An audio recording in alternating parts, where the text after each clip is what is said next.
শত সহস্র বাধার সম্মুখীন হয়েছেন। শুধুমাত্র কিয়ামত পর্যন্ত আগত সকল মুসলিম নরনারীর কাছে যেন কোরআনের বার্তা পৌঁছে যায়, সবাই যেন হেদায়েত প্রাপ্ত হয়ে যায়, সবাই যেন মুক্তি প্রাপ্ত হয়ে যায়, সবাই যেন জান্নাতি হয়ে যায়, সবাই যেন জাহান্নাম থেকে মুক্তি লাভ করে, এই উদ্দেশ্যে তার সমগ্র জীবনকে তিনি উৎসর্গ করেছেন।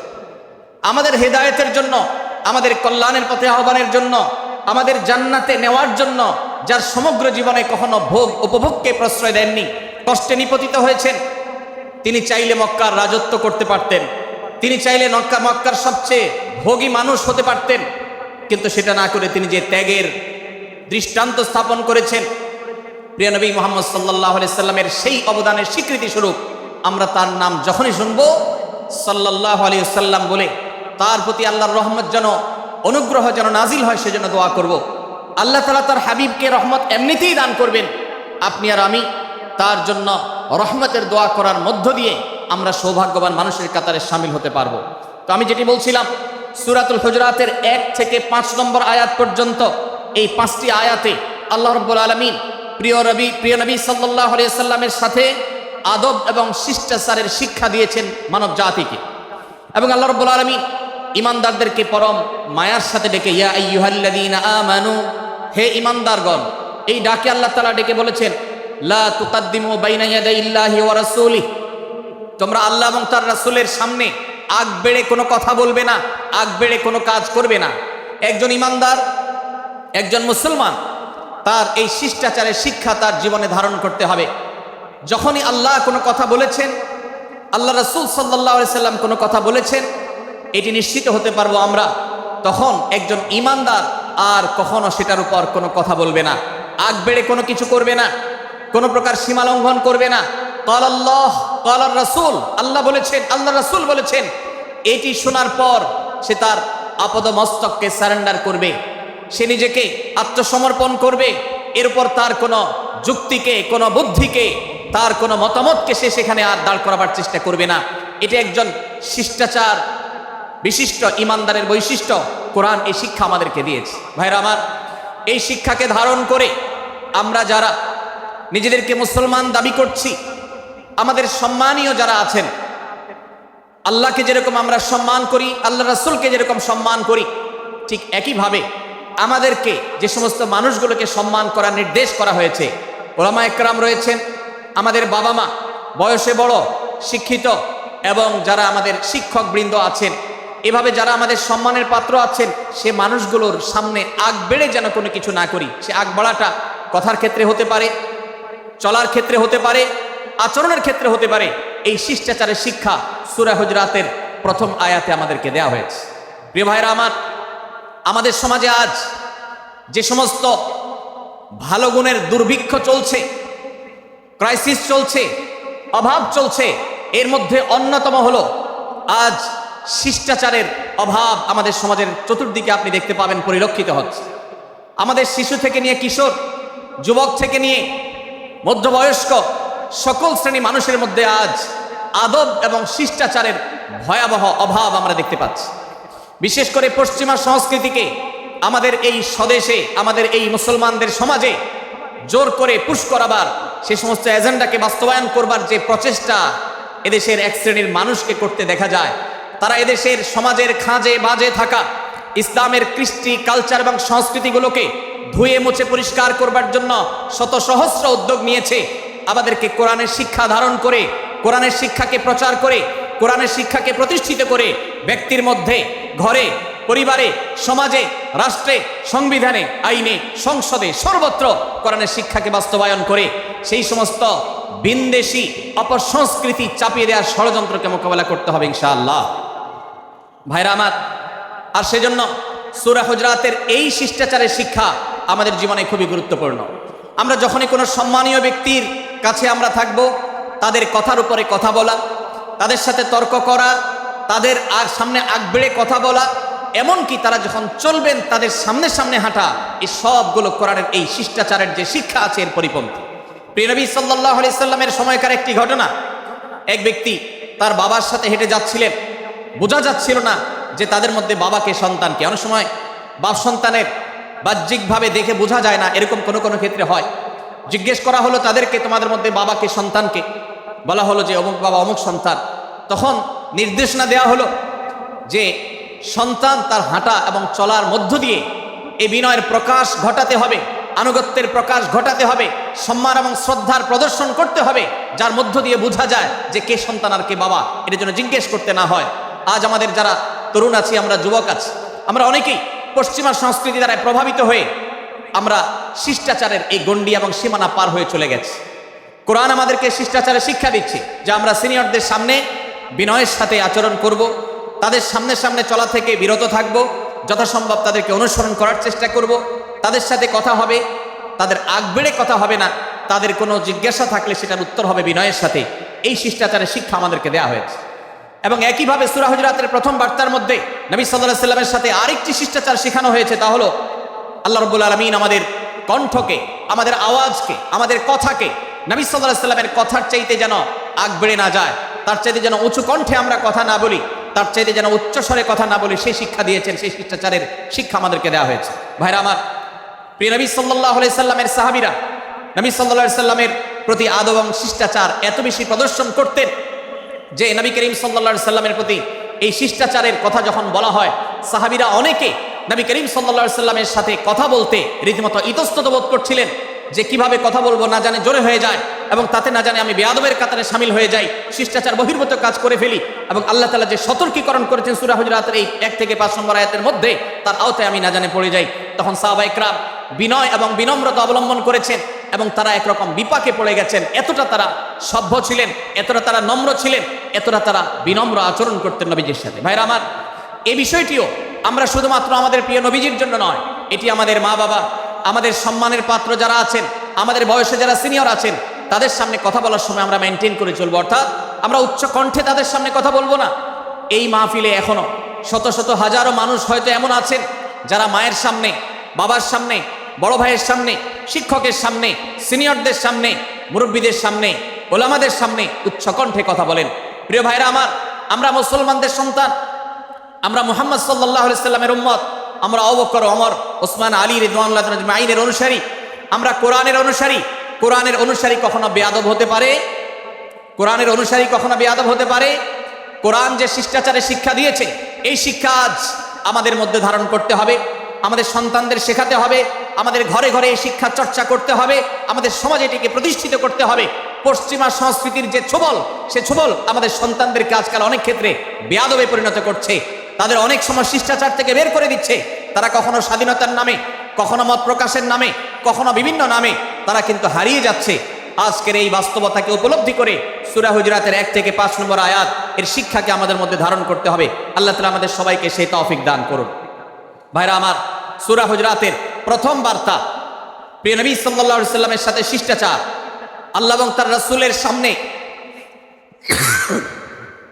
আল্লাহ এবং তার রাসূলের সামনে আগ বেড়ে কোনো কথা না বলা, আগ বেড়ে কোনো আচরণ না করা, এটা তার প্রতি শিষ্টাচারের অংশ। এবং আল্লাহ রাসূলের সামনে উচ্চ কণ্ঠে জোরে কথা না বলা, এটাও তার প্রতি শিষ্টাচারের অংশ। আল্লাহ তাআলা আমাদেরকে এই শিষ্টাচার আমাদের জীবনের প্রত্যেকটা পদে পদে ধারণ করার তৌফিক দান করুন, বলুন আমিন। ভাইরা আমার, সূরা হুজুরাতের দ্বিতীয় যে শিক্ষা, সেই শিক্ষাটা বর্ণিত হয়েছে এই সূরার 6 থেকে 8 নম্বর আয়াত। 6 থেকে 8 নম্বর এই আয়াতের মধ্যে আল্লাহ রাব্বুল আলামিন আমাদেরকে দ্বিতীয় শিক্ষা দিয়েছেন, ঈমানদার কখনো কোনো কথা বলার আগে সেই কথা সত্য কিনা, বাস্তব কিনা সেটি যাচাই বাছাই না করে বলবে না। ঈমানদার কখনো গুজবে কান দিবে না। ঈমানদার কখনো শোনা কথার উপরে ভিত্তি করে কোনো সিদ্ধান্ত গ্রহণ করবে না। এই শিক্ষাটাও আজকের বাস্তবতার আলোকে আমাদের সমাজের জন্য অত্যন্ত গুরুত্বপূর্ণ এবং প্রয়োজনীয়। প্রিয় ভাইরা আমার, আমাদের চতুর্পাশে যদি আমরা তাকাই, আমরা দেখতে পাবো সোশ্যাল মিডিয়াতে, ফেসবুকে আজকাল কোনো তথ্য উপাত্ত পেলে সেটার পরখ করা ছাড়া, যাচাই বাছাই করা ছাড়া, সত্য অসত্য নিরূপণ করা ছাড়া আমরা অনেকে সেটার প্রচার প্রচারণা নেমে যাই। আমরা অনেকে সেটার শেয়ার দেওয়া শুরু করে দিই। আমরা অনেকে এটার উপর ভিত্তি করে অনেককে নিন্দা মন্দ করা শুরু করে দেই। এমনকি আজ আমরা যেই জায়গায় দাঁড়িয়ে আছি, বাংলাদেশের যে সামাজিক বাস্তবতা, সেই বাস্তবতার আলোকে বলা যায় অনেক সময় অনেক ব্যক্তিকে সমাজে মিডিয়ার মাধ্যমে নানাভাবে হয়রানি করে তাকে খারাপ মানুষ হিসাবে, কালপ্রিট হিসাবে দেখানো হয়, অথচ তার দোষ, যে সমস্ত দোষের কথা তাকে বলা হয়, যে সমস্ত দোষে তাকে দোষী বানানো হয়, সে সমস্ত দোষ থেকে তিনি শত সহস্র গুণ পবিত্র এবং পরিচ্ছন্ন।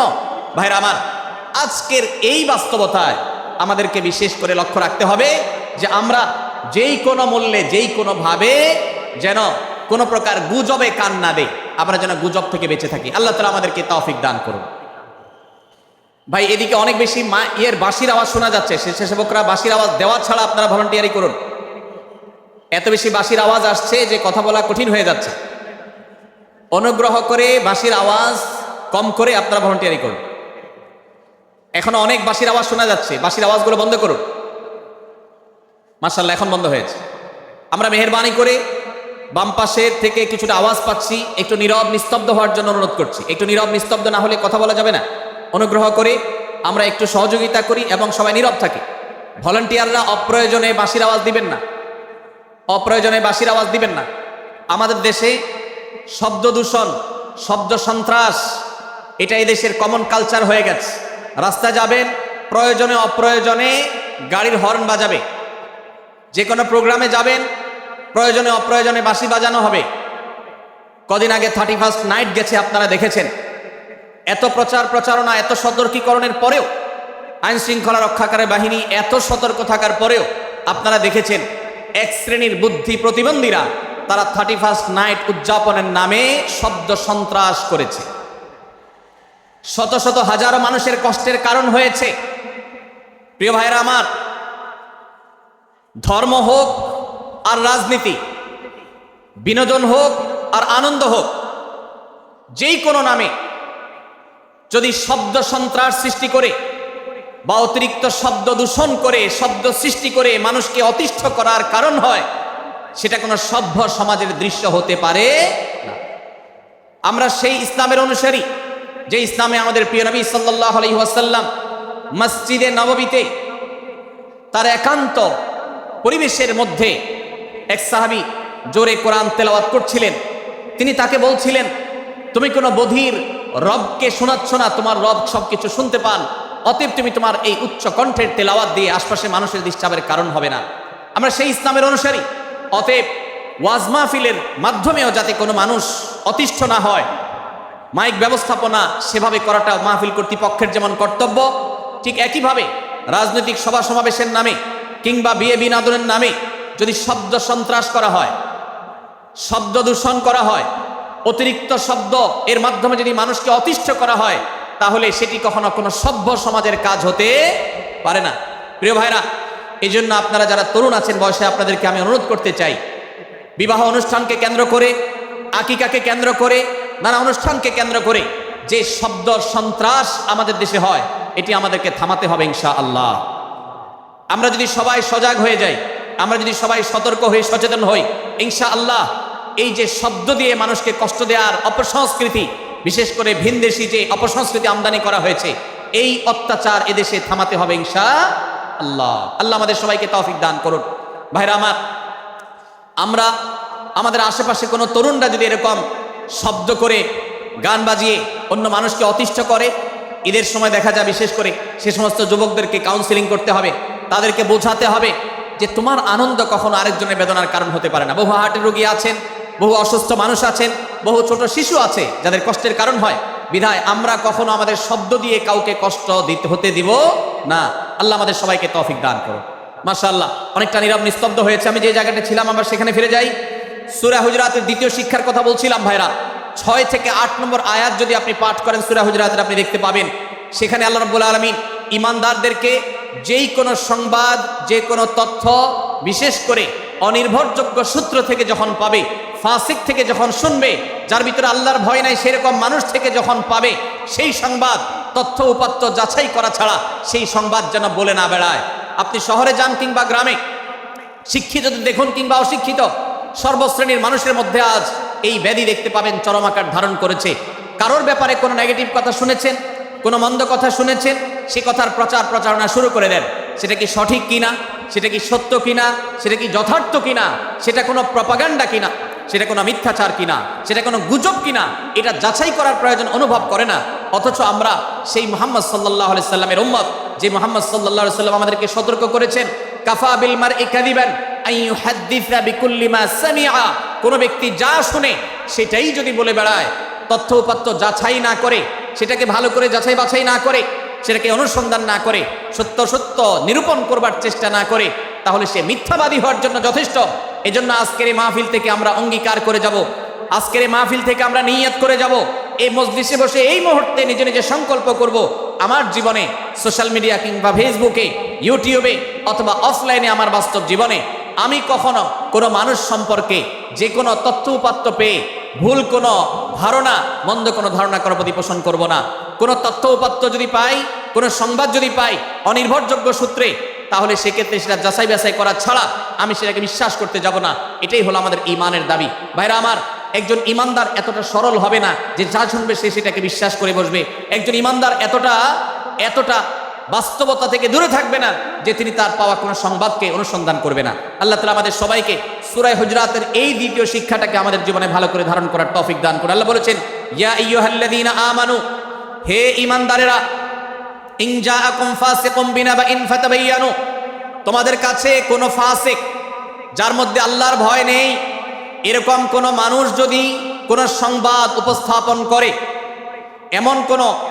এমনকি গণমাধ্যমেও যদি কোনো সংবাদ প্রচারিত হয়, সংবাদদাতার মধ্যে যদি আল্লাহর ভয় না থাকে, সে যদি টাকার বিনিময়ে কারোর চরিত্র হনন করতে পারে, সে যদি অ্যাডভার্টাইজ পেয়ে কোনো কোম্পানির হয়ে দালালি করতে গিয়ে অন্য কারোর বিরুদ্ধে কোনো মিথ্যাচার করে, সে যদি বিদেশিদের এজেন্ডা বাস্তবায়ন করতে গিয়ে আলেম সমাজের চরিত্রকে কলঙ্কিত করে, কোনো ভালো মানুষকে দোষী হিসাবে সাব্যস্ত করে, আল্লাহ তাআলা আমাদেরকে সতর্ক করেছেন, ফাতাবায়ানু, সেই সংবাদ সত্য কিনা আমাদেরকে যাচাই করতে হবে। আন তুসিবু কওমান বিজাহালাহ ফাতুসবিহু আলা মা ফাআলতুম নাদিমিন। যদি আমরা যাচাই বাছাই না করে যা শুনি সেটাকে বিশ্বাস করতে থাকি, তাহলে আমরা এক সময় লজ্জিত হতে হবে, অনুতপ্ত হতে হবে আমাদের এই ভুল অবস্থানের কারণে। এজন্য ভাইরা, আজকের এই মাহফিল থেকে আমরা প্রতিশ্রুতি নিজের সঙ্গে নিজে দিয়ে যাব যে আমরা কখনো কোনো তথ্য উপাত্ত পেলে, কোনো সংবাদ পেলে, সেটাকে বিশেষ করে কারোর চরিত্র সম্পর্কিত যদি হয়, কারোর সম্পর্কে নেগেটিভ যদি হয়, তাহলে সেটাকে বিশ্বাস করবার আগে ভালো করে অনুসন্ধান করব। যতক্ষণ আমি নিশ্চিত না হব ততক্ষণ পর্যন্ত সেটার প্রচার করব না। আল্লাহ তাআলা আমাদের সবাইকে কোরআনের এই শিক্ষাটাও আমাদের জীবনে ধারণ করবার তৌফিক দান করুন। ভাইরা আমার, তৃতীয় যে শিক্ষা সূরা হুজুরাতের, সেটি হলো আল্লাহ রাব্বুল আলামিন সূরা হুজুরাতের 9 এবং 10 নম্বর আয়াতে ঈমানদারদের মধ্যে যদি কখনো মতভিন্নতা, মতপার্থক্য, যে এটা যদি মারামারিতে পরিণত হয়, ঈমানদারদের মধ্যে যদি কখনো দুই পক্ষ গন্ডগোল এবং ফাসাদের মধ্যে লিপ্ত হয়ে যাওয়ার মতো দৃশ্যের অবতারণা হয়, তাহলে আমরা যেন আমাদের মুসলমান ভাইদের ঘর পোড়ার মধ্যে আলু পোড়া দিতে না যাই। আমরা যেন আমাদের মুসলমান ভাইদের মধ্যকার বিভেদকে আরো বৃদ্ধি করতে সহায়তা না করি। আমরা যেন মীমাংসার পথ অবলম্বন করি। আমরা যেন তাদের মধ্যকার সম্পর্কের যে অবনতি হয়েছে সেটাকে দূর করবার চেষ্টা করি। আল্লাহ রাব্বুল আলামিন এই নির্দেশ দিতে গিয়ে বলেছেন, ওয়া ইন তাইফাতানি মিনাল মুমিনিনা ইকতাতালু, যদি ঈমানদারদের দুটি দল, দুটি গ্রুপ নিজেদের মধ্যে মারামারিতে লিপ্ত হয়ে যায়, ফাসলিহু বাইনাহুমা, তাহলে তোমরা সেই বিবাদমান দুটি দলকে মীমাংসা করবার চেষ্টা করবে। আজ আমাদের মধ্যে এরকম বহু বিষয়কে কেন্দ্র করে মুসলমানদের মধ্যে অনেক সময় মুখোমুখি অবস্থান আমরা দেখতে পাই, যা দুর্ভাগ্যজনক, যা হওয়ার কথা ছিল না। এমনকি জাগতিক বিষয়ে যেমন হয়, ধর্মের নামে, ইসলামের নামে আজ আমরা হাজার হাজার টুকরা হয়েছি। আজ গোটা বিশ্বে আমাদের মুসলমানদের যে অবস্থান দুর্বল হয়েছে, এর অন্যতম প্রধান কারণ হলো আমাদের অনৈক্য। আমরা যদি আজ আহলে কিবলা, আহলে সুন্নাহ ওয়াল জামাআতের অনুসারীরা নানান মত এবং পথের অনুসারী হওয়া সত্ত্বেও, নানান থট এবং পন্থার অনুসারী হওয়া সত্ত্বেও, আমরা যদি মৌলিক বিষয়গুলোর উপর সবাই ঐক্যবদ্ধ থাকতাম, আমরা যদি আল্লাহ তাআলার দেওয়া ইত্তিহাদ মাল ইখতিলাফ, বৈচিত্র্যময় ঐক্য, বিভিন্ন বিষয়ে মতভিন্ন থাকা সত্ত্বেও মৌলিক বিষয়ে ঐক্যমতে আমরা যদি থাকতে পারতাম, আমাদের মধ্যে যদি মুসলিম ভ্রাতৃত্ববোধ থাকতো, আমাদের মধ্যে যদি বলয় ভিত্তিক যে দেয়াল আর প্রাচীরগুলো আছে সেগুলো যদি না থাকতো, তাহলে আজ বাংলাদেশের বাস্তবতা হলো, বাংলাদেশে আল্লাহর কোরআন, আল্লাহ রাসূল সাল্লাল্লাহু আলাইহি ওয়াসাল্লামের হাদিসের আলোকে বাংলাদেশ আজ অটোমেটিক পরিচালিত হতো, ঠিক কিনা বলেন?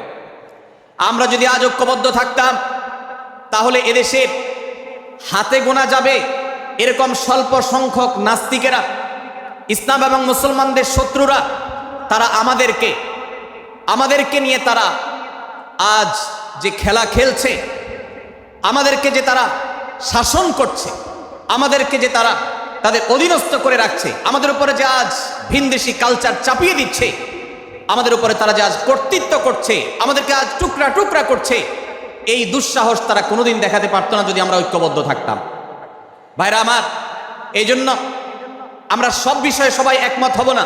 আজকের এই মাহফিলে যত মানুষ এসেছেন সবাই সব বিষয়ে একমত নন। এমনকি আজকের এই মাহফিল কর্তৃপক্ষ যে আয়োজন করছেন 3 দিন ব্যাপী, এই মাহফিলে আপনারা দেখেছেন এখানে কওমি এবং আলিয়া উভয় জায়গা থেকে বক্তা নির্বাচন করা হয়েছে, অসাধারণ সমন্বয় করা হয়েছে। এটি একটি ঐক্যের বার্তা। আমরা আশা করব মাঠ পর্যায়ে আমরা যারা কাজ করব, আমরা প্রত্যেকে আমাদের অন্য মতের, ভিন্ন মতের যে সমস্ত মুসলমান ভাইরা আছেন, তার সাথে আপনার কোনো থটগত মত পার্থক্য থাকতে পারে, চিন্তাগত কোনো ভিন্ন মত থাকতে পারে, কিন্তু দিন শেষে তিনি আপনার মুসলমান ভাই। তার আল্লাহ আর আপনার আল্লাহ এক, তার রাসূল এবং আপনার রাসূল এক, তার কেবলা এবং আপনার কেবলা এক, তার কোরআন আর আপনার কোরআন এক, তার নামাজ আর আপনার নামাজ এক, তার রোজা আর আপনার রোজা এক, তার জাকাত এবং আপনার জাকাত এক, তার সাথে আপনার মোটা এবং মৌলিক বিষয়ে কোনো মত পার্থক্য নাই। অতএব ছোটখাটো বিষয়কে কেন্দ্র করে আপনি যদি তাকে আপনার প্রতিপক্ষ মনে করেন, আপনি যদি তাকে আপনার শত্রু মনে করেন, এটা হবে আপনার ইসলামের জন্য, আপনার জন্য, এদেশের মুসলমানদের জন্য সবচেয়ে বড় ভুল। ভাইরা আমার, হারদুই হজরত আশরাফ আলী থানভী রহমতুল্লাহ আলাইহির সর্বশেষ খলিফা আবরার হক সাহেব রহমতুল্লাহ আলাইহি বলতেন, दीन के हर काम करने वालों को रफीक समझो फरीक न समझो। যারাই আল্লাহর দ্বীনকে বুলন্দ করবার জন্য, যারাই আল্লাহর দ্বীনকে সেবা দেওয়ার জন্য, খেদমত করার জন্য কাজ করছে, তার পদ্ধতি তোমার থেকে ভিন্নতর হতে পারে। তাকে তুমি তোমার বন্ধু মনে করো, সহযাত্রী মনে করো, পথযাত্রী মনে করো, সহযোদ্ধা মনে করো, তোমার প্রতিপক্ষ মনে করবে না। প্রিয় ভাইরা আমার, আজ বাংলাদেশে ইসলাম যতটা পিছিয়ে আছে তার প্রধান কারণ হলো আমাদের অনৈক্য।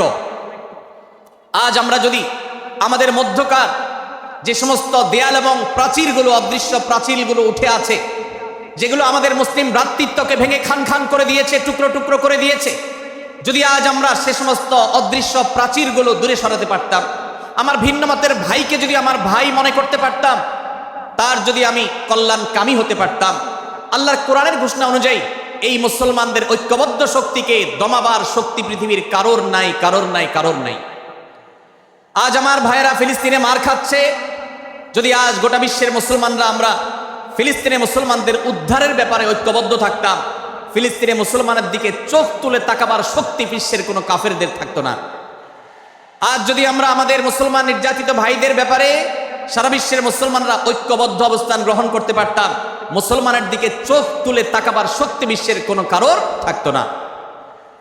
ভাইরা আমার, গোটা বিশ্বে ঐক্য প্রতিষ্ঠা করা আপনার আমার মতো সাধারণ মানুষের দ্বারা হয়তো সম্ভবপর হবে না, কিন্তু আমরা যারা মাঠ পর্যায়ে কাজ করছি, আমি আপনাদেরকে করজোড় করে অনুরোধ করতে চাই।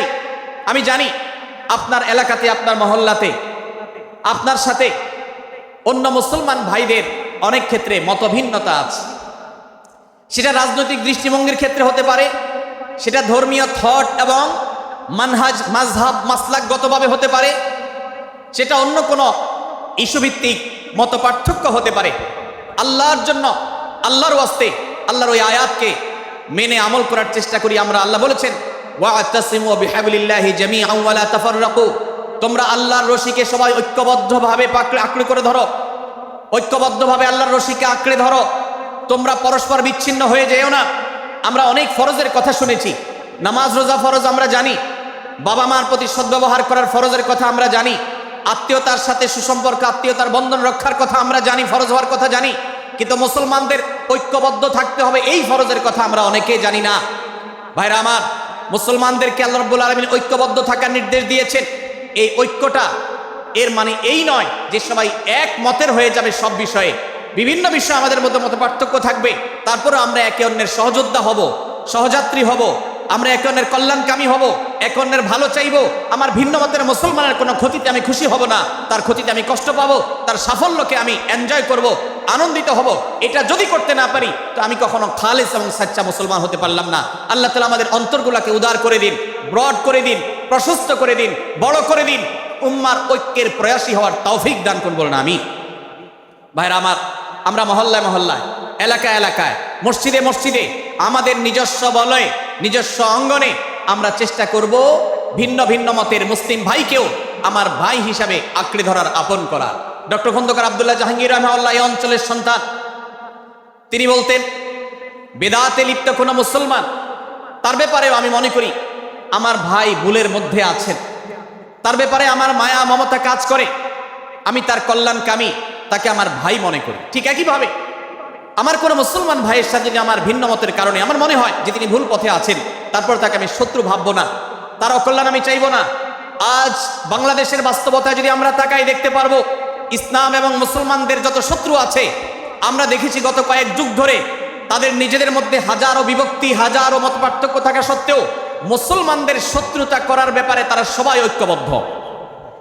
অথচ আমরা মুসলমানরা আমাদের আল্লাহ, আমাদের রাসূল, আমাদের কোরআন, আমাদের কিবলা, আমাদের সবকিছু এক হওয়া সত্ত্বেও ছোটখাটো বিষয়কে নিয়ে আমরা আমাদের মধ্যকার বিভেদের প্রাচীরগুলোকে দাঁড় করিয়ে রেখেছি, যার কারণে আমরা গোটা বিশ্বে যেমন মার খাচ্ছি, আমাদের এই প্রিয় মাতৃভূমিতেও আমরা সংখ্যায় সবচেয়ে বেশি হয়েও আমরা কালচারালি মাইনরিটি হয়ে আছি, সংস্কৃতিতে আমরা সংখ্যালঘু হয়ে আছি।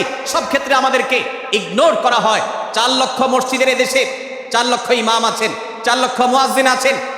এই মসজিদগুলো এদেশে, এর নেটওয়ার্ক যতটা শক্তিশালী, এদেশের সকল রাজনৈতিক দলগুলোর নেটওয়ার্ককে যদি একত্র করা হয়, মসজিদগুলোর মতো এতটা শক্তিশালী নেটওয়ার্ক এদেশের সমাজে নাই।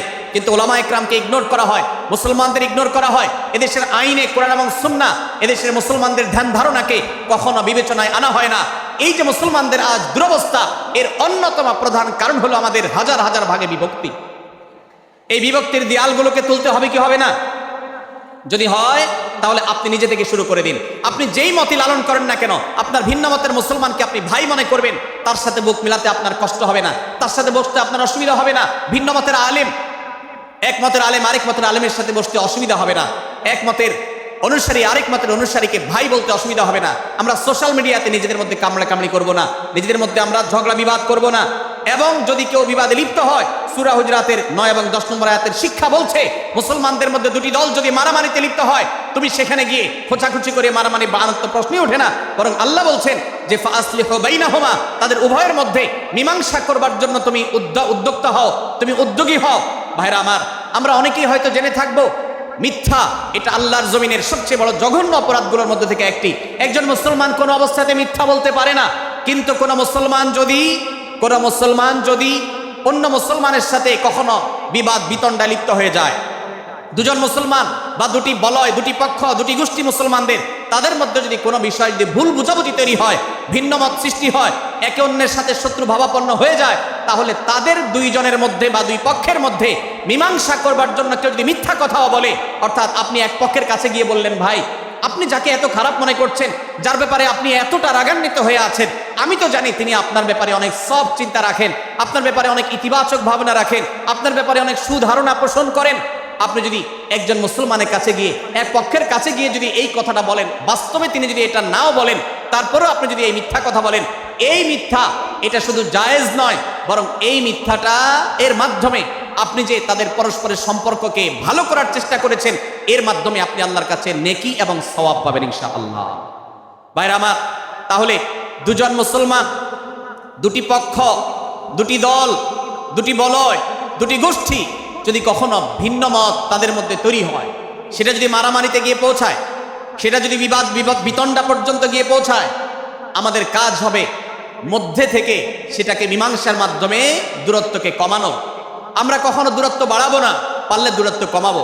ডক্টর খন্দকার আব্দুল্লাহ জাহাঙ্গীর রহমতুল্লাহ একটা কথা বলতেন, মুসলমানদের বাড়িতে যে আগুন লেগেছে, বিভেদের আগুন, মতবিরোধের আগুন, মত পার্থক্য, এটা মতবিরোধে যে পৌঁছে গেছে, এ আগুন তিনি বলতেন আমি নিভাবার মতো শক্তি আমার নাই, এত পাওয়ার নাই যে বহুদা বিভক্ত মুসলমানদেরকে আমি ঐক্যবদ্ধ করে ফেলবো, এত শক্তি আমার হাতে নেই। কিন্তু একটা শক্তি আমার কাছে আছে ভাই, সেটা হলো যে বিবাদমান মুসলমানদের মধ্যে বিবাদ যেন আর না বাড়ে, বিবাদের যে আগুন লেগেছে সে আগুনে যেন আর ঘি ঢালা না হয়, কেরোসিন ঢালা না হয়, সেজন্য আমি ভূমিকা রাখতে পারি। আমি আপনাদেরকে বিনয়ের সাথে অনুরোধ করতে চাই, যত বিষয় নিয়ে আমাদের মুসলমানদের পরস্পরের মত পার্থক্য আছে, হতে পারে সেটা মাসআলা নিয়ে, হতে পারে সেটা রাজনৈতিক অবস্থানকে কেন্দ্র করে, হতে পারে অন্য কোনো বিষয়কে কেন্দ্র করে। আল্লাহর ওয়াস্তে আপনি বিভেদ মিটাতে পারেন আর না পারেন, বিভেদ যেন না বাড়ে সেজন্য আপনি অবস্থান গ্রহণ করবেন, বিভেদ বাড়ার ক্ষেত্রে কোনো ভূমিকা পালন করবেন না, এবং সব সময় উম্মার ঐক্য প্রয়াস চাইবেন, প্রয়াস চালাবেন, উম্মার ঐক্য চেষ্টা করবেন। আল্লাহর কাছে আপনি যে দোয়াগুলো করেন এর মধ্যে একটা দোয়া যেন এটাও থাকে, হে আল্লাহ, আমরা বহুদা বিভক্ত হয়ে গেছি, আমরা টুকরা টুকরা হয়ে গেছি, যার কারণে তোমার ভাষ্য অনুযায়ী ফাতাফশালু ওয়া তাযহাবা রিহুকুম, আজ আমাদের শক্তি শেষ হয়ে গেছে, আমরা দুর্বল হয়ে গেছি। আজ বাংলাদেশের বাস্তবতা যদি আমরা বলি, যে দেশের 90-95 ভাগ মানুষ মুসলমান, সে দেশে আজ হাতে গোনা কিছু নাস্তিক, কিছু ইসলাম বিদ্বেষী, মুসলমান বিদ্বেষীরা, তারা আমাদেরকে আজ উঠা বসা করায়, তারা আমাদের আইন নির্ধারণ করে, তারা আমাদের শাসক নির্ধারণ করে, তারা আমাদের সব বিষয়গুলোকে নির্ধারণ করে দেয়। আমাদের সন্তানরা পাঠ্যপুস্তকে কি পড়বে সেটাও ইসলাম বিদ্বেষীরাই ঠিক করে দেয়। ভাইরা আমার, এই অবস্থার যদি পরিবর্তন চাই তাহলে আমাদের মধ্যকার দূরত্বগুলো কমাতে হবে। এই জন্য আপনার দোয়ার মধ্যে আল্লাহর কাছে নিবেদন করুন, আল্লাহ আপনি আমাদের মধ্যকার বিভেদগুলো কমিয়ে দিন, আল্লাহ আমাদের ওলামাদেরকে ঐক্যবদ্ধ করে দিন, আল্লাহ আমাদেরকে ইত্তেহাদ মাল ইখতিলাফ, বৈচিত্র্যময় ঐক্য, মতভিন্ন থাকা সত্ত্বেও মৌলিক বিষয় ঐক্যবদ্ধ হওয়ার তৌফিক দান করুন। সীসাঢালা প্রাচীরের মতো আমাদেরকে কাঁধে কাঁধ মিলিয়ে আল্লাহ এবং তার রাসূল সাল্লাল্লাহু আলাইহি সাল্লামের আদেশ নিষেধকে ব্যক্তি, সমাজ, পরিবার, রাষ্ট্রে সর্বত্র বাস্তবায়নের জন্য কাজ করার তৌফিক দান করুন। আমরা আমাদের দোয়ার মধ্যে মুসলমানদের ঐক্যের জন্য দোয়া করবো তো ইনশাআল্লাহ। আল্লাহ তাআলা আমাদেরকে সেই তৌফিক দান করুন। ভাইরা আমার, তাহলে সূরা হুজুরাতের তৃতীয় শিক্ষা বলছিলাম, 9 থেকে 10 নম্বর আয়াতে আল্লাহ রাব্বুল আলামিন মুসলমানদের মধ্যে যদি কখনো বিবাদ, বিতণ্ডা, মারামারি, হানাহানি সৃষ্টি হয় তাহলে সেটিকে মীমাংসা করবার কথা বলেছেন। অতএব যদি কোনো স্বামী স্ত্রীর মধ্যেও কখনো মনোমালিন্য তৈরি হয়, আপনার যদি সেখানে ভূমিকা রাখবার সুযোগ থাকে, আপনি চেষ্টা করবেন উভয়ের মধ্যে দূরত্বটা কমাবার জন্য। আমরা অনেকে আজকাল নামাজ কালাম পড়ি, রোজা রাখি, দাড়ি রাখি, অনেক ভালো ভালো কথা বলি, অথচ দুজনের মধ্যে গন্ডগোল লাগলে আমরা সেখানে এক পক্ষ হয়ে আরেক পক্ষকে আমরা খেপিয়ে তুলি। পারলে অনেকে চগলখড়ি করেন, প্রত্যেক পক্ষের কাছে গিয়ে অপর পক্ষের ব্যাপারে মিথ্যা কথা বলে তাদের মধ্যে ভেজালকে আরো বাড়িয়ে দেন। এই জন্য নবী সাল্লাল্লাহু আলাইহি ওয়াসাল্লামের ঐতিহাসিক হাদিস রয়েছে, লা ইয়াদখুলুল জান্নাতা নাম্মাম, যে ব্যক্তি চগলখড়ি করে, দুজনের মধ্যকার গন্ডগোল ফাসাদ বৃদ্ধিতে যে ব্যক্তি ভূমিকা রাখে, ভেজাল লাগায়, এই চগলখোর কখনো জান্নাতে যাবে না। আমাদের অনেকেরই এই দুঃস্বভাব আছে, এই খারাপ চরিত্র আছে।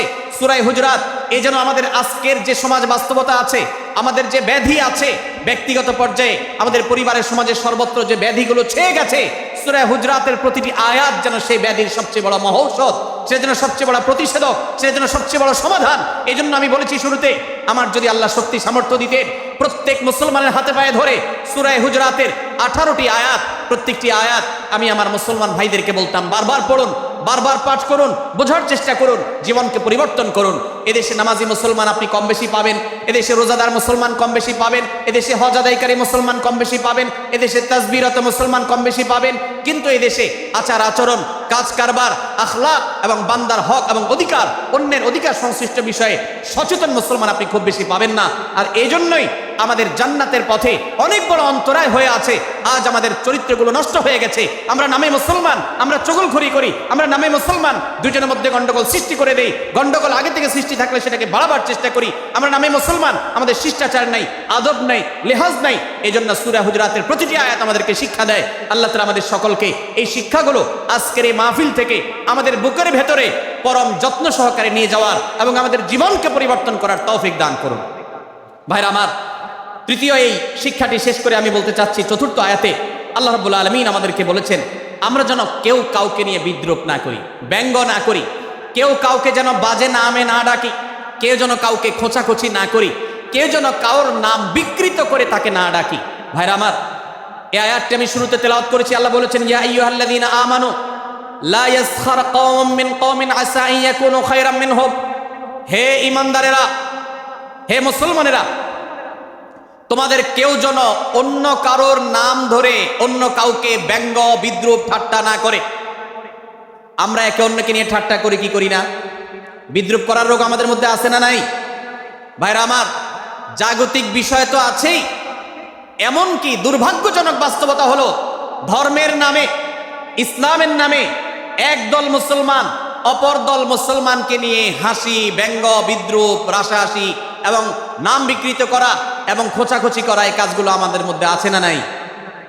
আমরা যারা ইসলামের খেদমত মনে করে আমার ভিন্ন মতের ভিন্ন দলের মুসলমানকে খোঁচাখুচি করি, আমরা যারা আল্লাহর খেদমত মনে করে ইসলামের সেবা মনে করে দাওয়াতের কাজ মনে করে ইসলাম প্রচার মনে করে ভিন্ন মতের অন্য দলের মুসলমানকে নিয়ে ব্যঙ্গ বিদ্রুপ আর হাসাহাসি করি, তাদেরকে সোশ্যাল মিডিয়াতে অনলাইনে অফলাইনে তুচ্ছতাচ্ছিল্য করি, আল্লাহর শপথ করে বলছি এটা ইসলামের সেবা নয়, এটা হলো প্রবৃত্তির পূজা। আমরা অনেকে আছি যে ব্যক্তিগত পর্যায়ে এই বিদ্রুপ করাটাকে আমরা কোনো বিষয় মনে করছি। সোশ্যাল মিডিয়াতে অনেকগুলো ভিডিও ক্লিপ আছে, আপনাদের চোখে নিশ্চয়ই পড়েছে, আমার চোখে বহু পড়েছে, যে অনেক সময় দেখা যায় বিনোদনের নামে কাউকে খোঁচাখুচি করা, কাউকে অপমান করা, কাউকে হয়তো ধাক্কা দিয়ে পানি দিয়ে ফেলে দেয়া, কাউকে কষ্ট দেয়া, কাউকে হয়তো প্রতারিত করা, এটাকে আমরা এনজয় করি। অনেক ভিডিও ক্লিপে দেখা যায় এভাবে কাউকে কোনোভাবে অপমানিত করে, কাউকে কোনোভাবে ধোকা দিয়ে বোকা বানিয়ে আমরা এনজয় করি, আমরা হাসাহাসি করি। আমাদের রুচি নষ্ট হতে হতে আজ এই পর্যায়ে এসেছে যে এটা আমাদের এনজয়ের বিষয় হয়েছে, এটা আমাদের আনন্দের বিষয় হয়েছে। ভাইরা আমার, সূরা হুজরাতের এই আয়াত অর্থাৎ 11 নম্বর আয়াত, এই আয়াত বলছে আমাদের জন্য কোন মুসলমানকে, কোন মানুষকে ব্যঙ্গ বিদ্রুপ করা হারাম। কোন মুসলমানকে ব্যঙ্গ বিদ্রুপ করা কি হারাম। অতএব আপনি রসিকতা করেও যদি কারোর সাথে ব্যঙ্গ বিদ্রুপ করেন এবং সেটা যদি তার মনে কষ্ট হওয়ার কারণ হয়, তিনি যদি সমাজের মানুষের কাছে হেয় প্রতিপন্ন হন, তাহলে ইসলামী শরীয়তের দৃষ্টিকোণ থেকে সারা বিশ্বের সমস্ত ওলামাদের ঐক্যমতে সেটা হারাম। আমরা চুরি করা হারাম জানি, আমরা ডাকাতি করা হারাম জানি, আমরা মাদক সেবন করা হারাম জানি, আমরা নামাজ ত্যাগ করা হারাম জানি। এই সমস্ত হারাম থেকে আমরা অনেকেই বেঁচে থাকি, কিন্তু আমি আমার মুসলমান ভাইয়ের চরিত্র হনন করছি শুধুমাত্র সাধারণ জীবনযাত্রার ক্ষেত্রে করছি তা নয়, এমনকি ধর্মের নামে, ইসলাম প্রচারের নামে, দাওয়াতের নামে আমরা আমাদের প্রতিপক্ষ মুসলমান ভাইকে নিয়ে অনেক সময় ব্যঙ্গ বিদ্রুপ করি, হাসাহাসি করি, তাকে ছোট করি, তাচ্ছিল্য করি, হেয় করি, তার সম্মানহানি করি। আমরা জানি না আমাদের প্রিয় নবী সাল্লাল্লাহু আলাইহি ওয়াসাল্লাম এর একটা হাদিস আমাদের সামনে রয়েছে, সহিহ মুসলিমে বর্ণিত হয়েছে। নবী করিম সাল্লাল্লাহু আলাইহি ওয়াসাল্লামের এই হাদিস আজ সবচেয়ে অসহায় হাদিস। অসহায় হাদিস এজন্য বললাম যে আজকের এই হাদিসের উপরে কেউ আমল করে না, এই হাদিসটাকে কেউ পাত্তা দেয় না, এই হাদিসকে কেউ গুরুত্ব দেয় না, অথচ এই হাদিস প্রত্যেক মুসলমানের বুকে বুকে ঝুলিয়ে রাখা দরকার। এই হাদিস আমাদের ঘরে ঘরে ঝুলানো দরকার, এই হাদিস আমাদের অফিসগুলোতে শোভা পাওয়া দরকার, এই হাদিস আমাদের জীবনে বাস্তবায়ন হওয়া দরকার। নবী করিম সাল্লাল্লাহু আলাইহি ওয়াসাল্লাম সেই হাদিস বর্ণনা করেছেন। আবু হুরায়রা রাদিয়াল্লাহু তাআলা আনহু তিনি বলেছেন, লা তাহাসাদু, লা তাহাসাদু, হে মুসলমানরা তোমরা কেউ কাউকে কখনো হিংসা করবে না, কেউ কাউকে হিংসা করবে না। আমাদের মধ্যে হিংসা আছে না নাই? হিংসা আছে না নাই? আমরা একে অন্যকে হিংসা করি। একদল মুসলমান অন্য দল মুসলমানকে হিংসা করে, কেউ কারো ভালো দেখতে পারে না। ভাইরা আমার, আল্লাহ নবী বলেছেন লা তাহাসাদু, তোমরা একে অন্যকে হিংসা করো না। ওয়ালা তানাজাসু, কেনা বেচা করতে গিয়ে কেউ কাউকে ধোকা দিও না, প্রতারণা করো না। ওয়ালা তাবাগাদু, তোমরা একে অন্যের সাথে শত্রুতা বিদ্বেষ পোষণ করবে না। ওয়ালা তাদাবারু, তোমাদের কেউ যেন কারোর পেছনে লেগে না থাকে, কাউকে অবজ্ঞা যেন না করে। ওয়ালা ইয়াবি আহাদুকুম আলা বাই'i আখিহি, এবং তোমাদের কেউ যেন আরেকজনের কেনাবেচার উপরে সেখানে ইন্টারফেয়ার করে সে যেন সেখানে কোনো প্রকার ক্ষতিগ্রস্ত কাউকে না করে। ওয়া কুনু ইবাদাল্লাহি ইখওয়ানা, হে মুসলমানরা তোমরা আল্লাহর বান্দা ভাই ভাই হয়ে থাকো। তোমাদের মধ্যে মত পার্থক্য থাকুক, দলগত মত পার্থক্য, অবস্থানগত মত পার্থক্য, থটগত মত পার্থক্য, মাযহাব মাসলাবগত মত পার্থক্য থাকুক, কিন্তু তোমরা আল্লাহর বান্দা ভাই ভাই হয়ে থাকো। এক দলের মুসলমানকে আল্লাহ তাআলা ভাই ভাই হতে বলেন নাই, এক গ্রুপের মুসলমানকে আল্লাহ ভাই ভাই হতে বলেন নাই, এক বলয়ের মুসলমানকে আল্লাহ ভাই ভাই হতে বলেন নাই, নিজ দলের মুসলমানের সাথে আল্লাহ ভাই ভাই থাকতে বলেন নাই। আল্লাহ বলেছেন সকল মুসলমানদের সাথে ভাই ভাই হয়ে থাকার জন্য, ভ্রাতৃত্বের বন্ধনে থাকার জন্য। এজন্য আল্লাহ নবী সাল্লাল্লাহু আলাইহি ওয়াসাল্লাম সেই নির্দেশ করেছেন। আল্লাহ নবী সাল্লাল্লাহু আলাইহি ওয়াসাল্লাম আরো বলেছেন, আল মুসলিমু আখুল মুসলিম, মুসলমান মুসলমানের ভাই, লা ইয়াজলিমুহু ওয়ালা ইয়াখযুলুহু, কোন মুসলমান কোন মুসলমানকে জুলুম করতে পারে না, তার আইল ঠেলতে পারে না, তার জমি দখল করতে পারে না, তার অধিকার নষ্ট করতে পারে না, তাকে কথা দিয়ে অত্যাচার করতে পারে না। ওয়ালা ইয়াখযুলুহু, তাকে অপমানিত করতে পারে না, লাঞ্ছিত করতে পারে না। ওয়ালা ইয়াকযিবুহু, তার সাথে মিথ্যা বলতে পারে না। ওয়ালা ইয়াহকিরুহু, তাকে তাচ্ছিল্য করতে পারে না। আত-তাকওয়া হাহুনা, আত-তাকওয়া হাহুনা, আত-তাকওয়া হাহুনা। নবীজি তিনবার নিজের বুকের দিকে তাকিয়ে দেখিয়েছেন, তাকওয়া এখানে, তাকওয়া এখানে, তাকওয়া এখানে। আমাদের অন্তরকে ভালো করতে হবে, সমস্ত মুসলমানদের জন্য উদার হতে হবে, কলিজাকে বড় করতে হবে, মনটাকে ব্রড করতে হবে, প্রশস্ত করতে হবে, অন্য মুসলমানকে ভাই মনে করতে হবে। কোনো ভিন্ন মতের মুসলমানের সাথে শত্রুতা পোষণ করা যাবে না। ভাইরা আমার, অতএব এই হাদিসকে সামনে রেখে এই হাদিসের শেষ অংশে নবী সাল্লাল্লাহু আলাইহি ওয়াসাল্লাম বলেছেন, আল মুসলিমু কুল্লুল মুসলিমি আলাল মুসলিমি হারামুন দমুহু ওয়া মালুহু ওয়া ইরদুহু। এক মুসলমানের জন্য অন্য মুসলমানের তিনটি জিনিসকে আল্লাহ তাআলা হারাম করে দিয়েছেন। কোন মুসলমানের রক্ত এটা প্রবাহিত করা, কাউকে হত্যা করা যেরকম হারাম, কোন মুসলমানের সম্পদ অন্যায়ভাবে আপনি ভোগ করবেন, দখল করবেন, মেরে দিবেন, এটা হারাম। ঠিক একইভাবে কোন মুসলমানের সম্মান নষ্ট করবেন, ইজ্জত নষ্ট করবেন, সম্ভ্রম নষ্ট করবেন, অপমান করবেন, এটাকে আল্লাহ তাআলা হারাম করেছেন। আল্লাহ তাআলা আমাদের সবাইকে অন্য মুসলমানদের ব্যাপারে এরকম দায়িত্বশীল ভূমিকা রাখার তৌফিক দান করুন, বলুন আমিন। ভাইরা আমার, সূরা হুজুরাতের 4 নম্বর আয়াতের এই শিক্ষাকে ধারণ করে আমরা কারোর প্রতি ব্যঙ্গাত্মক আচরণ করব না। অনেক মুসলমান আছেন অন্য মুসলমানদের নাম ধরে ধরে বিদ্রুপ ব্যঙ্গ করেন, নাম বিকৃত করেন। অনেক সময় আমরা রসিকতা করেও আমাদের অনেকের নাম বিকৃত করি। আল্লাহ সুবহানাহু ওয়া তাআলা এটাকে হারাম করেছেন। এমনকি নবী সাল্লাল্লাহু আলাইহি ওয়াসাল্লাম বলেছেন, লা তাকুল লিকাসিরিন ইয়া কাসিরু। কোন খাটো বা বেটে মানুষকে হে বেটে, হে খাটো এরকম বলে ডেকো না। নবী সাল্লাল্লাহু আলাইহি ওয়াসাল্লাম বলেছেন এভাবে ডাকলে তিনি অপমানিত হন। আল্লাহ তাকে এভাবে সৃষ্টি করেছেন। আমরা অনেক সময় দেখা যায় একে অন্যকে খোঁচা মারতে গিয়ে তার গায়ের রং কালো হলে, তিনি দেখতে আকারে ছোট হলে তাকে আমরা ব্যঙ্গ করি, বিদ্রুপ করি, তাকে আমরা তাচ্ছিল্য করি, তাকে আমরা অপমান করি, তাকে আমরা অপদস্থ করি। ভাইরা আমার, এটা আমাদের জন্য হারাম। আমি আবারও বলছি, চুরি হারাম আমরা জানি, ডাকাতি হারাম আমরা জানি, আমরা অন্যান্য হারামের কথা জানি, কিন্তু এই যে এক মুসলমান অন্য মুসলমানের অধিকার নষ্ট করা হারাম, এটা আমরা জানি না।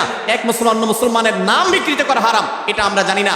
এই ব্যাপারেও আমরা দেখেছি যে আমরা যারা ইসলামের দাওয়াতের কথা বলি, কোরআন হাদিসের কথা বলি, তারাও দেখা যায় সোশ্যাল মিডিয়াতে, ফেসবুকে একদল মুসলমান অন্য দলে মুসলমানদেরকে নানা বাজে উক্তি দিয়ে ডাকাডাকি করে, বিকৃত নামে ডাকে, বিকৃত উপাধি দেয়, খারাপ কথা বলে, অমুকের দালাল তমুকের দালাল ইত্যাদি ধারণা করে কথা বলে।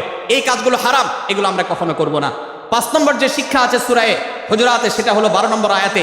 আল্লাহ রাব্বুল আলামিন এখানে কুধারণা করাকে হারাম করেছেন, মন্দ ধারণা করতে আল্লাহ তাআলা নিষেধ করেছেন, এবং গীবত করতে, পেছনে লাগতে নিষেধ করেছেন। ভাইরা আমার, এই একটি আয়াত অর্থাৎ সূরা হুজুরাতের 12 নম্বর আয়াত, এই আয়াতটি শিক্ষা ধারণ করে যদি আমরা আমাদেরকে শুধরাতে পারি, সংশোধন করতে পারি, তাহলে ইসলামের মেইন যে কাজগুলো আছে, ঈমানকে বিশুদ্ধ করা এবং শিরক মুক্ত ঈমান আনা, 5 ওয়াক্ত নামাজ পড়ার পর, বান্দার হক আদায়ের পর, এই আয়াতটির পর আমল করলে আপনার জান্নাতে যাওয়ার সবচেয়ে বড় বাধা দূর হয়ে যাবে ইনশাআল্লাহ। ভাইরা আমার, যে আয়াতে আল্লাহ তাআলা আমাদেরকে কারো প্রতি মন্দ ধারণা করতে নিষেধ করেছেন, গীবত করতে নিষেধ করেছেন, কারো পেছনে লাগালাই করতে নিষেধ করেছেন, সেই আয়াতে আল্লাহ রাব্বুল আলামিন বলেছেন, ইয়া আইয়ুহাল্লাযীনা আমানু ইজতানিবু কাসীরাম মিনাজ-যান।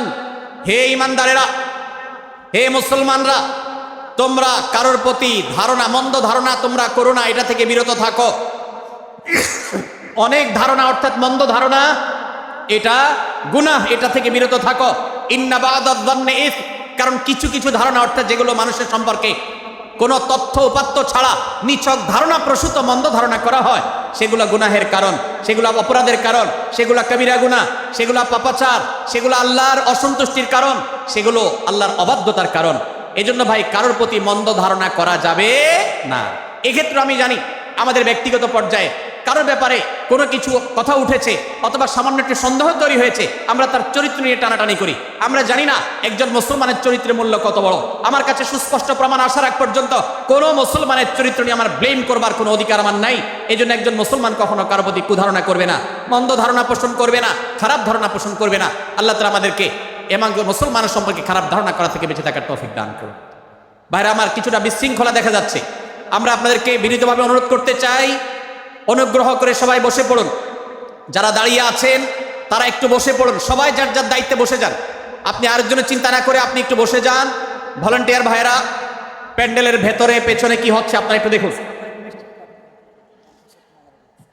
ডান পাশে যে সমস্ত ভাইরা আছেন, ভাইরা আপনারা আমার কথা শুনুন। ডান পাশে, আমার প্যান্ডেলের ডান পাশে যারা আছেন, আপনাদেরকে আমরা অনুরোধ করছি, ওয়াজ মাহফিলের মঞ্চে, তাফসীর কোরআন মাহফিলের প্যান্ডেলে এসে আমরা যদি বিবাদ বিতণ্ডায় লিপ্ত হই, আমরা সে বিষয়ে আলোচনা করছি, আল্লাহর ওয়াস্তে আমরা বিবাদ বিতণ্ডা বন্ধ করি। আপনারা একটু শান্ত হন, আল্লাহর জন্য একটু সবর করেন। ভাইরা আমার, এদিকে যে কিছুটা বিশৃঙ্খলা দেখা যাচ্ছে, আপনাদেরকে আমরা অনুরোধ করছি আপনারা একটু বিশৃঙ্খলা বন্ধ করুন। ভাইরা, এখানে যারা দাঁড়িয়ে আছেন সবাই বসে যান, সবাই বসে যান, সবাই বসে যান। যশোরের মানুষের দুর্নাম হোক, আপনারা কি চান? আপনারা কি চান যশোরের মানুষের দুর্নাম হোক? তাহলে আশপাশে ভাইরা ওনাদেরকে সবাইকে বসায় দেন, বসায় দেন, কাউকে দাঁড়িয়ে থাকতে দিবেন না। ভাই সবাই বসেন, সবাই বসে যান। এখানে যারা দাঁড়িয়ে আছেন সবাই বসেন, অনুগ্রহ করে সবাই ধৈর্য ধারণ করেন এবং বসেন। আজকের এই মাহফিল সুন্দরভাবে শেষ হোক। আপনারা কি চান কি চান না? ভাই আপনারা কি চান কি চান না? যদি আপনারা চান, অনুগ্রহ করে আমার ডান পাশে যারা বিশৃঙ্খলা করছেন তারা বসে যান। আপনাদেরকে আমরা অনুরোধ করছি এখান থেকে বসে যান। আপনারা কি ডক্টর মিজানুর রহমান আজহারী সাহেবের আলোচনা শুনতে চান কি চান না? যদি চান তাহলে মেহেরবানি করে আওয়াজ বন্ধ করে পরিবেশ শান্ত করে। এখানে অল্প কিছু মানুষের মধ্যে বিশৃঙ্খলা দেখা যাচ্ছে।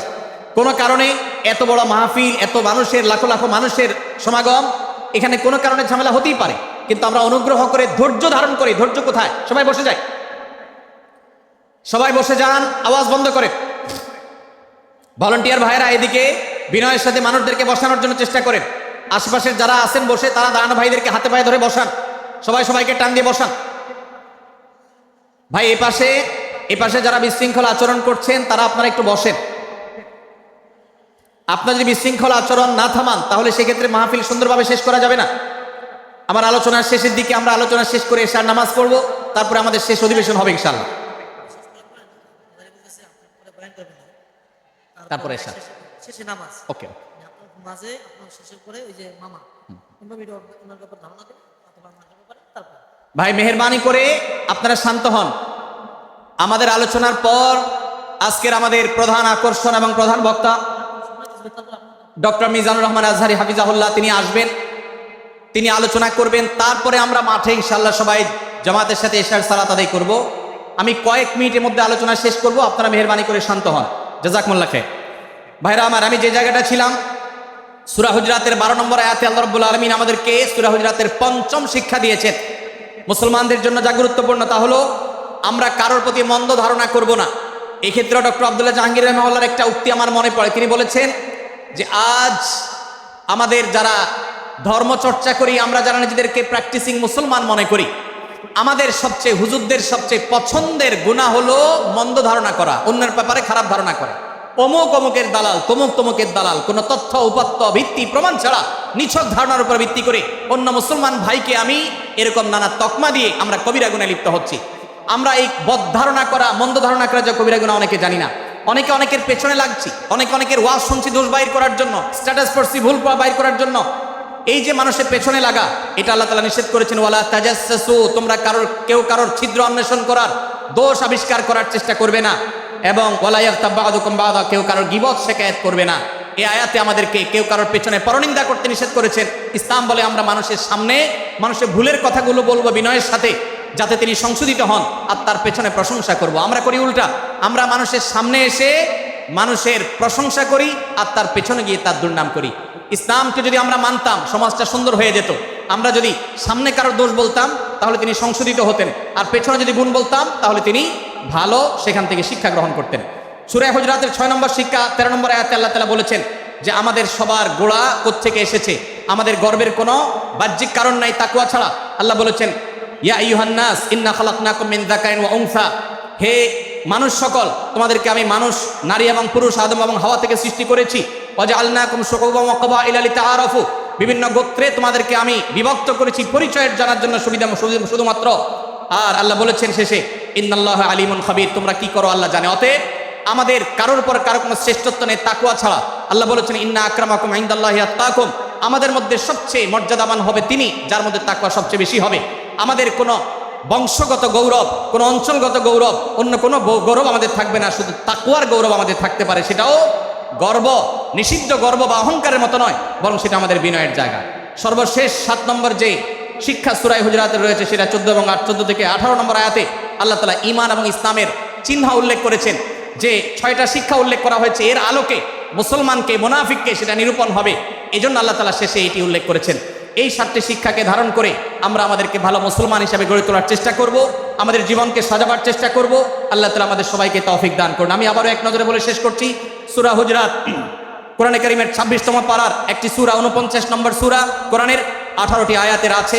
প্রথম থেকে 5 নম্বর আয়াত পর্যন্ত আল্লাহ রাসূলের সাথে আদব লেহাজ বজায় রাখা, শিষ্টাচার মেনটেন করা এবং সম্মানীয় ব্যক্তিদের সাথেও এখান থেকে আমরা শিক্ষা নিয়ে আদব লেহাজ বজায় রাখা, তাদের সামনে আগ বেড়ে কথা না বলা, আগ বেড়ে কাজ না করা, উচ্চকণ্ঠে কথা না বলাই শিক্ষা আল্লাহ দিয়েছেন। দ্বিতীয়ত, আমাদেরকে কোনো সংবাদ, বিশেষ করে অনির্ভরযোগ্য তথ্যের সংবাদ শুনে আমাদেরকে কারোর ব্যাপারে ধারণা করার আগে আল্লাহ তাআলা আমাদেরকে যাচাই করার শিক্ষা দিয়েছেন। আমরা যেন গুজবে, আমরা যেন ধারণা প্রসূত কোনো তথ্যে আমরা যেন কান না দেই, সেই শিক্ষা আল্লাহ আমাদেরকে দিয়েছেন। এটি 6 থেকে 8 নম্বর আয়াতে, 9 থেকে 10 নম্বর আয়াতে আল্লাহ তাআলা মুসলমানদের দুই গ্রুপের মধ্যে গন্ডগোল দেখা দিলে মীমাংসা করতে বলেছেন। এবং 4 নম্বর শিক্ষা 11 নম্বর আয়াতে বিদ্রুপ করতে নিষেধ করেছেন আল্লাহ তাআলা, কারণ নাম ধরে ব্যঙ্গ করাকে হারাম করা হয়েছে। এবং 5 নম্বর শিক্ষা 12 নম্বর আয়াতে আল্লাহ তাআলা দিয়েছেন, কারোর প্রতি মন্দ ধারণা করা যাবে না, কারোর পেছনে লাগা যাবে না, এবং কারোর মন্দ নামে কাউকে ডাকা যাবে না, কারোর সমালোচনা তার পেছনে করা যাবে না, এগুলোকে হারাম করা হয়েছে। 6 নম্বর শিক্ষা 13 নম্বর আয়াতে আল্লাহ বলেছেন, আমাদের সবার মধ্যে কারোর কোনো শ্রেষ্ঠত্ব নাই তাকওয়া ছাড়া। যার তাকওয়া যত বেশি, আল্লাহ ভীতি যত বেশি, তিনি আল্লাহর কাছে তত শ্রেষ্ঠ এবং সেরা। 7 নম্বর সর্বশেষ শিক্ষা হলো 14 থেকে 18 নম্বর আয়াতে আল্লাহ রাব্বুল আলামিন ঈমানদারদের আলামত, মুনাফিকদের আলামত উল্লেখ করেছেন। সেখান থেকে শিক্ষা নিয়ে আমরা আমাদের ঈমানকে পরখ করার চেষ্টা করব, আমাদের আমলকে পরখ করার চেষ্টা করব। আল্লাহ তাআলা আমাদেরকে সূরা হুজরাতের আলোকে আমাদের জীবনকে গঠন করার তৌফিক দান করুন, বলুন আমিন। আল্লাহ তাআলা আমাদের সবাইকে আজকের এই তাফসীর কোরআন মাহফিল থেকে সূরা হুজরাতের এই 7টি শিক্ষাকে ধারণ করে ভালো মুসলমান, যে মুসলমান সম্পর্কে নবীজি বলেছেন আল মুসলিম ওয়া আখুল মুসলিম, মুসলমান মুসলমানের ভাই, যে হাদিসে নবীজি বলেছেন যে আল মুসলিম